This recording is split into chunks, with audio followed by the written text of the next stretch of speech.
जाख्ल'नायनि दायाव आबाद बिफाननि सासे मावख'गिरि हमजादों।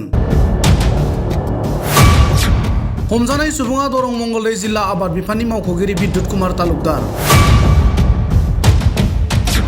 जाख्ल'ग्रा बेरेखा हानजानि संदाननाया गोख्रोङै सोलिगासिनो। गोबां समाव खायसे सोरखारि मावख'गिरिफोरा रां जाख्ल'नायनि दायाव आसाम सोरखारनि जाख्ल'ग्रा बेरेखा हानजानि संदाननायाव हमजाबोदों। नाथाय दासिमबो खायसे मावख'गिरिफोरा बेबायदि आखुनिफ्राय सोलायनो रोङाखै। गुबुन फारसेथिं बे बिथिङाव आसाम सोरखारा गोख्रोंनिफ्राय गोख्रों राहा लाबोनायखौ नुनो मोन्दों। बेबादि समावनो मंगलबारखालि जाख्ल'ग्रा बेरेखा हानजाया फिन सासे मावख'गिरिखौ रां जाख्ल'नायजों लोब्बा थानायनि दायाव हमो।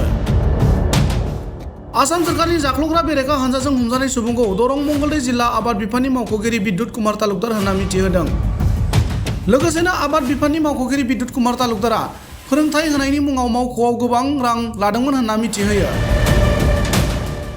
मख'जाथावदि बिद्युत कुमार तालुकदारखौ लाफानानै देग्लाय गुबुन गुबुन बिफाननि साख्रिआवला मावख'गिरिफोरनि हमजानाय बिबाङा सा-75 जाबाय होनना आसाम सोरखारनि जाख्ल'ग्रा बेरेखा हानजाया मिथिहोदों।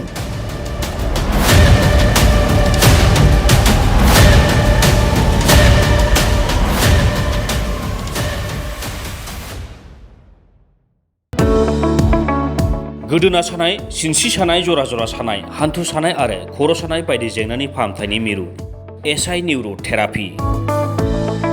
सापागुरिनि बेंटल गेटआव। आथिं फारसे थांनानै थाब्लिक गंसेयाव सागाबाय थायो आरो मैया नाजाफैदोंमोन नालाय दा एसे मोजां दं आरो।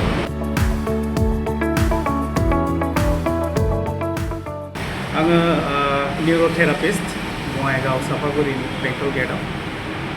बाहाय बे आं निउर' थेरापि होनाय मोनसे थेरापिस्टखौ आं सालायो।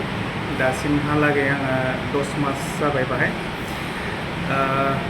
10 मासनि गेजेराव गोबां मानसियानो माने बेबायदि हामनानै थांनायखौ थांबाय, मोजां मोनबाय। सोरहाबा पेरालाइज, सोरहाबा बेबायदिनो सिनस्रि सानायफोर, सेटिका जानायफोर, सार्भाइकेलनि प्रब्लेम बा हान्थु सानाय, एंगल सानायफोर, टेनिस एल्ब'फोर, माइग्रेनफोर, नैबेफोर बेमारफ्रा हामनानै थांबाय।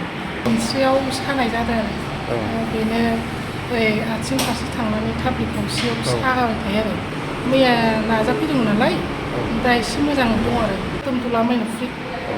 दा मोजां मोनबाय आरोना? आं सिनस्रि सानाय जादोंमोन फार्स्टआव, सिनस्रि सानाय जानानै थाबायनो हायि जादोंमोन। 1 सप्तायानो जाबायमोन। खामानि जादोंमोन, दा बेयाव फैनानै माने थाबायनो हाबाय। दा मोजां मोनबाय आङो, मोजां थाबायनो हाबाय।